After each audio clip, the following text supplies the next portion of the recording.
My name is Molly. I work as a public servant in a small town. 8 years ago, I married my husband, Michael, who was also a public servant. However, because both of us have jobs that require us to frequently move, we live separately. We don't have any children. Every evening at 9 p.m., I receive a message on WhatsApp from my husband. Damn, I have a meeting tonight as well. You have a hard time every night. When will you be able to come home next? Don't know. Unsure. End of discussion. This seems to be the only conversation between us as a couple. In our 8 years of marriage, we have never lived together. People may think that we are a marriage of convenience because of this. However, in our industry, this situation isn't unusual. In fact, it's rather common. That's because we are both federal civil servants. Specifically, we are soldiers. We get transferred to different military bases around the country every 2 to 3 years. Each time, our place of residence changes. 2 years ago, during one of our conversations on WhatsApp, should I buy an apartment in Jackson, Mississippi, where my hometown is? Oh, that sounds great. Hope I get stationed in Jackson as well. Of course you should. We are a couple after all. Why are you denying it? Are we really a couple? Why are you saying such silly things? Still at work, so see you tomorrow. Bye. Our WhatsApp conversations were always short. 2 years ago, I bought an apartment in Jackson where my parents live. I plan to live there even after I retire. Of course, if Michael gets stationed in Jackson, we plan to live together. On that day, I received a rare phone call from Michael instead of a WhatsApp message. That's unusual. A call instead of a WhatsApp message? Hey, my parents are planning a trip to Kentucky from Eugene, Oregon. When they stop through Mississippi, do you mind if they stay at your apartment? It would mean a lot. Sure, Michael. It's been a while since I last met your parents. Thank you. Bye. Despite the rare phone call, Michael's response was cold. When was the last time I met my in-laws? Has it been since our wedding? I guess so. I'm based in Mississippi. Michael moves around the country and his parents are in Eugene, Oregon. We hardly have a chance to meet. Now that I'm going to meet my in-laws, I want them to enjoy my hometown, Jackson. I eagerly volunteered to show them around the city. Molly, long time no see. How have you been? I'm doing well, thank you. Michael has been living alone for a long time.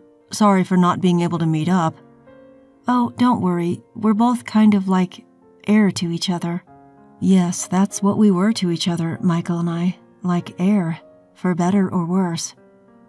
Since you're here in Mississippi, let's tour the Windsor ruins today, I said and drove my in-laws to the Windsor ruins. These ruins are impressive. They are as grand as the Shelton McMurphy Johnson house in Eugene.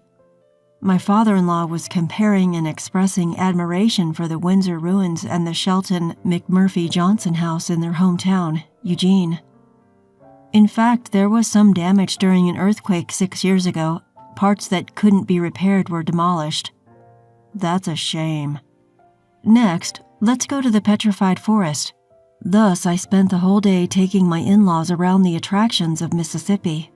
My mother-in-law was quite taken with the city and even started talking about living here. I've fallen in love with Mississippi, thank you, Molly. Would it be all right if I stayed here for a while? Of course. I'm usually not home during the day, so I'll give you a spare key. So I handed over a spare key to my mother-in-law. I thought they would leave in 4 or 5 days at most. But a week had passed and my in-laws showed no signs of leaving. Finally, I decided to make a proposal to my in-laws. Well, if you like it that much, I can lease it to you for $600 a month. I can just stay at my folks' house in the city in the meantime.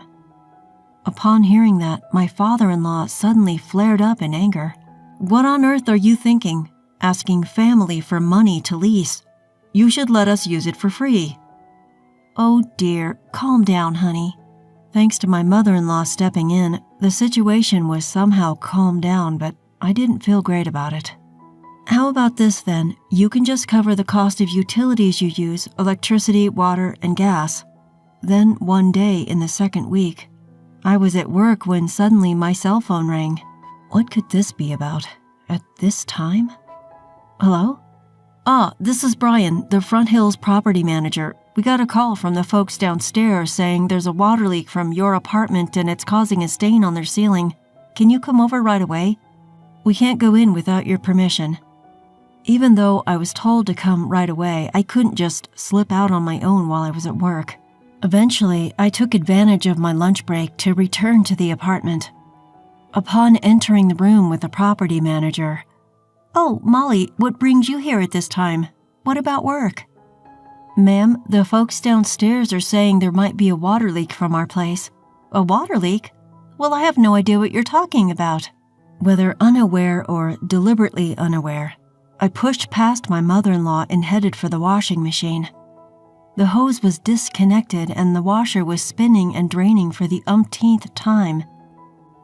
This is the problem. I went downstairs with the manager. We were allowed to go up to the room and check the ceiling, and sure enough, there was a stain spreading across the ceiling where the washing machine was placed. I let out an involuntary sigh. My mother-in-law followed and peered into the room before going back with a guilty look on her face. In the end, I had to go apologize to the people downstairs with a box of cookies and also got billed by the property management for repairs. When I reported this to my mother-in-law, she lashed out at me. "So you're telling us to pack up and leave, is that it? We're not going anywhere that easily. Should we just up and go? Huh." The complaints didn't just stop at the water leak. The property management again called with another issue from the residents. "This is Brian, the Front Hills property manager. What could it be this time?" I instantly braced myself. The complaint this time was about my father-in-law singing loudly on the balcony every night, causing a noise disturbance. Ugh, seriously? I desperately suppressed the urge to lash out at my surroundings, but I won't let it slide this time. When I went to the apartment again, my in-laws, who should have been there, were gone. I found a note on the table. "We appreciate your hospitality. We are heading back to Seattle." What, that's it? I found myself shouting out loud. Turns out they had left without paying a single penny for the electricity, water, or gas they had used. What was left was a large amount of garbage inside the house. At least take out your trash, jeez. Anyway, with my in-laws gone, I moved back into the apartment from my parents' house. One day, my husband unexpectedly called me. "My dad and mom love your apartment, so I'm giving the apartment you bought as a gift to them, understand? If you go against this, we're getting a divorce." Behind him, I could hear my mother-in-law's laughter. After leaving my apartment, my in-laws had moved into their son's government quarters, my husband's place.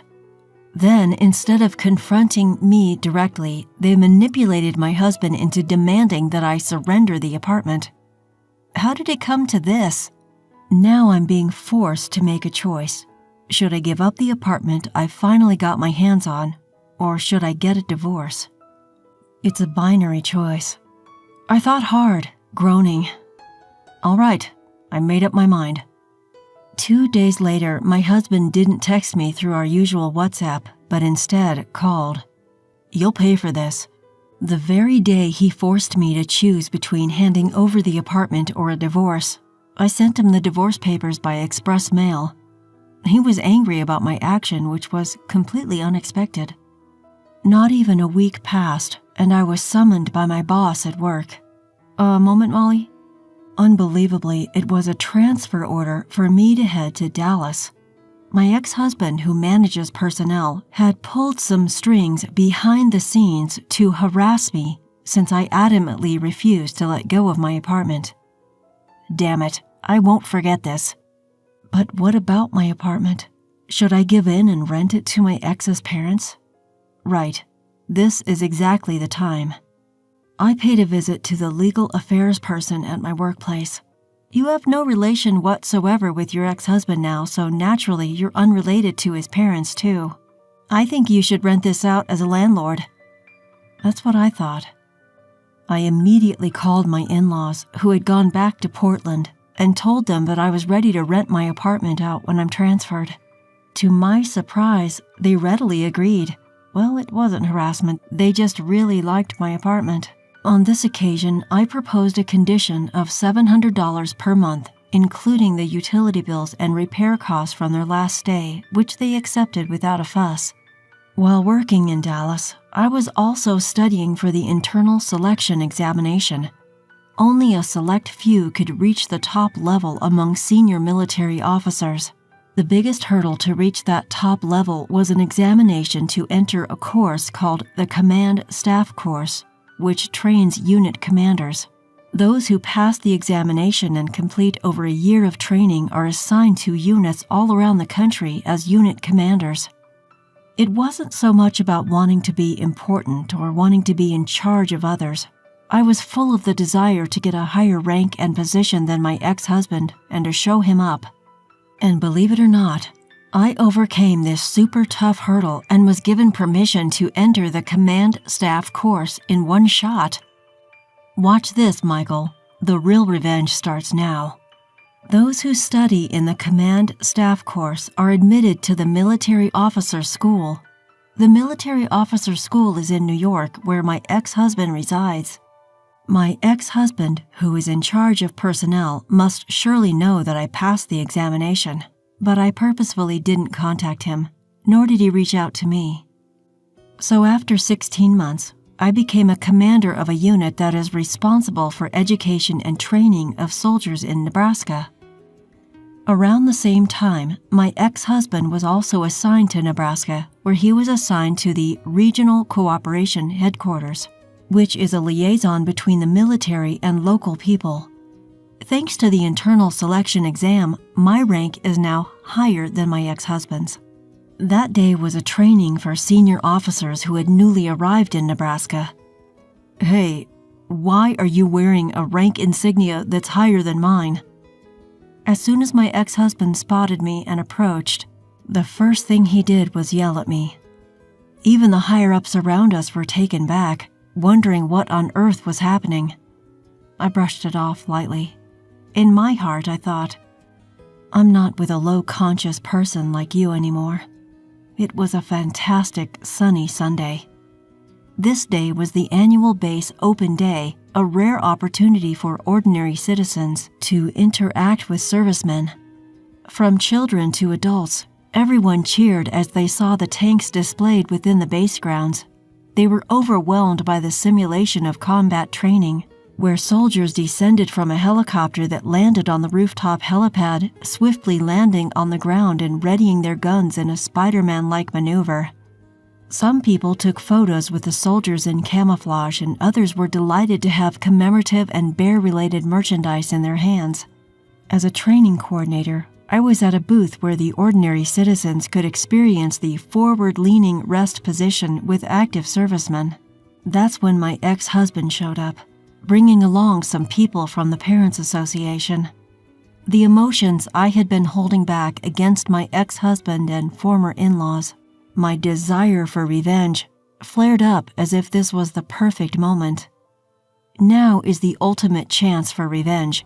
I can't miss this chance. How about it, mister, over there? Mom and Dad, would you like to join us too? Before I knew it, I found myself calling them over, bringing my ex-husband and former in-laws to our booth. Reluctantly, I forcefully fitted my ex-husband with an iron helmet and lined him up with the other servicemen. All right, in the military, we give everyone a number and then call out that number. We don't have time to call everyone by name. I'm going to start calling out the numbers. When I say start numbering, the person on the right will say 1, then the next person will say 2, 3, 4, and so on. That's how I got my ex-husband to line up at the far right in the number 1 position. The others were half servicemen and half ordinary citizens. Numbering, start. 1. Number 1, you're slow. When I say start numbering, you respond immediately. Yes. At that moment, my ex-husband, who was standing straight and at attention, made me want to burst out laughing. This is amusing. Now, we're going to practice the forward-leaning rest position. After that, the instructor, a serviceman, gave a brief lecture on the procedure of the forward-leaning rest position, and after the participants repeated it several times and learned the moves to a certain extent, I took over. From now on, we're going to conduct combat training. Soldiers, be careful about where your muzzle is pointing. For the civilians who don't have guns, please pretend. Saying so, I gave an order to the 9 participants. Target the tree ahead, forward. We're still a good distance away from the enemy. Everyone maintain a low profile and advance by running, using the target tree as cover. Then keep your guns pointed in the direction of the enemy and let a part of the team move forward in a bounding overwatch. Number 1, bounding overwatch, move forward. I have decided to push my ex-husband to the limit with orders. What are you doing, Number 1? You're too slow. Move forward, Number 1. Number 1. Yelling like that, my husband reluctantly pushes forward. Number 1, you're standing too tall. You're going to get shot. Do you want to die, Number 1? And so my ex-husband, an active duty soldier, crawls around the ground with his rifle. Number 1 has arrived. Under the blazing sun, my ex-husband manages to utter these words, barely. Number 1, your voice is too quiet. Do it again. Suddenly, a burst of laughter erupts from the crowd. The spectators who are unaware of our relationship seem to find it amusing to see a female commander treating a male soldier like a pawn. My ex-husband's parents, however, look on him with a grimace. In the hierarchical world of the military, my husband, who initially had a higher rank than me, had always tried to assert his dominance over me, both at work and in private. In the military, they often say that there's a rank system even among wives, and I think my in-laws also began to look down on me, reveling in the attention their son received, which was mostly due to his rank and not his character. Fueled by this frustration, I decided to take the selection exam and passed it in one go, resulting in a complete turnaround. In the end, I felt refreshed having been able to show my ex-husband and ex-in-laws who's boss, especially in front of my ex-in-laws who thought their son was a big shot.